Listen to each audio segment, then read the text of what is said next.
Problema na naman to. Ayaw na naman mag-open yung cellphone ko. Yan. Ganyan na lang. Ayaw na mag-open.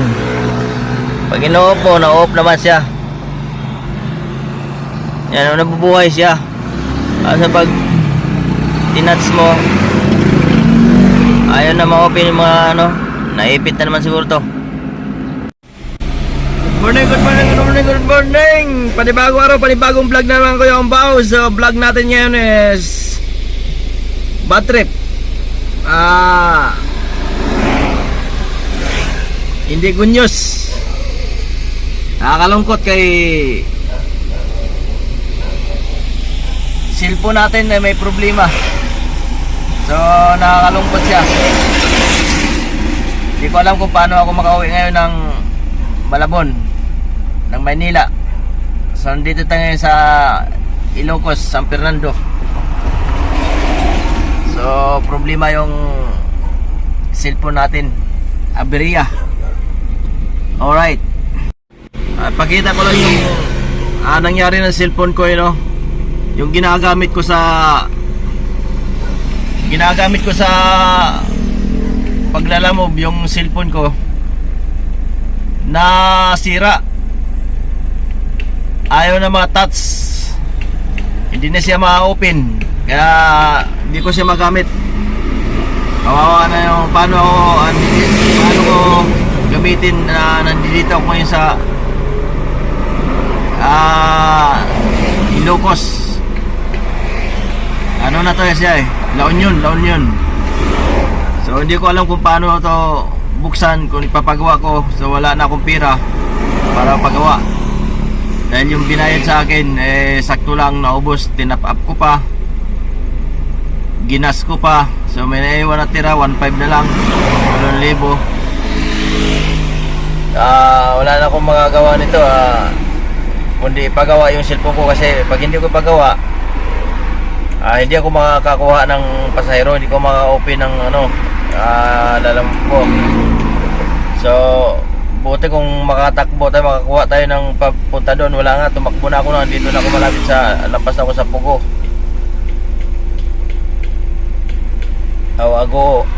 Hindi ko na alam kung anong gagawin ni Kuya Ambao. Ipapagawa ko to cellphone ko or uwi na lang ako. Kasi pag umuwi din naman ako, itong 1.5 ko, ipapagas ko na lang to. Pag pinagawa ko naman to, so ibig sabihin maka-open ako ng apps ko, baka sakali makakuha. At wala naman akong panggas, pagkapaita. Okay na sana yung kung hindi man lang nasira yung cellphone ko, kasi papagawa ko. Kahit tumakbo ko papunta doon, tama, sakto na panggas. Papagawa ko pa ngayon ng 1.5 na lang, 1.6 na lang yata to. Kumain pa ako. Ipapagawa ko to cellphone ko. So napunta lang sa paggawa ng cellphone yung kinita ko. Ito yung problema sa itong cellphone ko, na pangalawang sira na. Ganun nangyari naman. Ganun din ang nangyari. Naipit.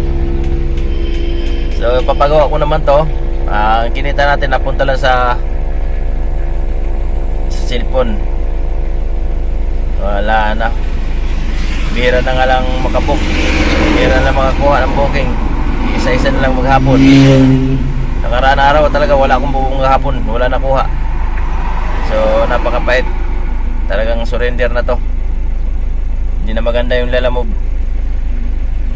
Maganda kung ikaw nagpo-boundary, kasi yung ikaw na huhulog ng sakyan mo, kasi ba-boundary mo pa, wala na. Ito, ganyan yung cellphone ko, hindi na ma-open. Tingnan nyo.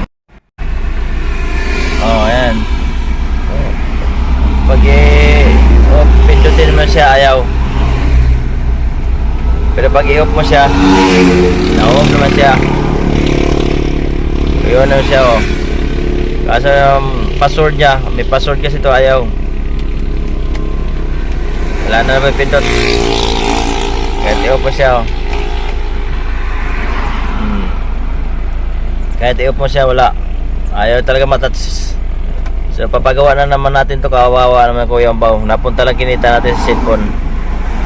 Okay, on ko, power off.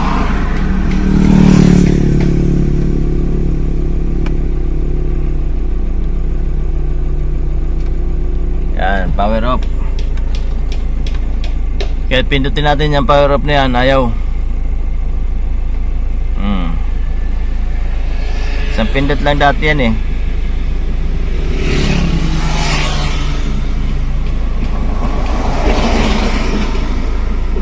Isang pindot lang yan, nawawala.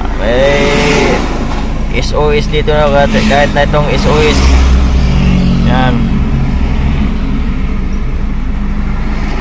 Ayaw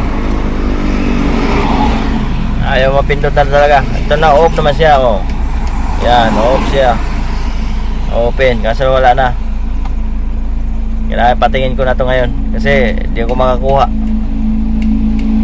Hindi ako makakuha ng pasahero pag hindi ko pagawa. Wala na, solusyon yan, pagawa. So yun lang. Ang solusyon ko talaga nito, no choice, kailangan ipagawa. Yung pira ko dito, konti na lang yung pira ko dito. At yung pinita ko, napunta lang talaga sa cellphone. So ito yung pagkapahita. Wala na nga ang kinikita, tapos napunta pa cellphone. Sarap talaga na ano na. Dami ng problema. Hindi ko na kaya. Wala na ang kinita si Kuya Ambaw. Yan na lang. Yan na lang yung pera ni Kuya Ambaw. Ayan, oh, yung kitong kinita ko, wala nang pera. Oh, ubos. Wala na. Yan, wala na. Magkano lang yung kinita ko kahapon, oh. Yung binayad sa akin papuntang Ilocos, sa 3.5 lang. Galing San Fernando. Wala na, oh. Ginas ko lang din 1.5. Natira 1.5 na lang, 1.6 na lang. So ipapagawa ko muna cellphone. Ipapagawa ko muna cellphone to. Wala na yun, puro bariya. Yung kinita ko sa buong isang linggo, wala. Ito na lang, ito lang. Tapos ipapagawa ko pa cellphone ko. Papagawa ko pa cellphone ko yan. Wala na, napunta lang sa cellphone to. Ito piran to. Siyempre pag di ko naman to pagawa, wala, hindi ako makakuha. At wala naman tayo madaanan ng mga gulay dito pang karga. Buti kung galing Bagyo kaya meron yan. So no choice, kailangan pagawa. Kawawa ang Kuya Ambaw, wala na nga kinita, napagawa pa cellphone. Lungkot na pangyayari. Kapag trip, walang minsan nakakansilan ka na, tapos ngayon napagawa pa yung cellphone. So wala na pang bonder eh. 3 linggo na tayo walang bonder eh. Kaya ipagarahin na to ni Otol. Wala na to. Kaya na itawag ko na to kay Otol. Kay ako hindi ko pa tinatawag kay Otol eh. Nagtataka na yun bakit hindi ako nagpo-bonder eh. Sasabi ko lang ano na lang sa linggo ganyan. Tapos 3 linggo na ngayon wala pang bonder eh. Iyak. Parang napunta lang sa gas. Parang nagtatrabaho lang ako dito para sa paggas. Para wala nang kinikita talaga. Surrender na ko yung bago, surrender. So hindi na kaya. Kaya ayun lang. Hanggang dito lang aking vlog. Maraming salamat sa inyong unawa at intindi. Sana maintindihan niyo si Kuya Ambaw. Akala nyo lang masaya si Kuya Ambaw sa pagbablog. Dinadaan ko lang sa pagbablog. Sama ko na lang pagbablog para masaya lang ako. Paibsan mo lang yung problema ni Kuya Ambaw. Nang sa ganun hindi ko maisip masyado yung boundary. Wala nang kinikita. Basta yun lang. Ang totoo, walang kinikita talaga si Kuya Ambaw sa Lalamove. Yan ang totoo kwento. So sira pa yung cellphone natin. Papagawa ko pa, napunta lang cellphone. Yun lang. Ayan lang, dito lang. Maraming salamat. Maaloy ka. Alright. Sa kalsada ay abala, tagumpay na sumasago pa sa kanyang ano din. tibay katapat kahit gano'ng kataas nililipad mga pangarap. Pag andyan ang traffic, chill lang, walang kapalapit. Alusan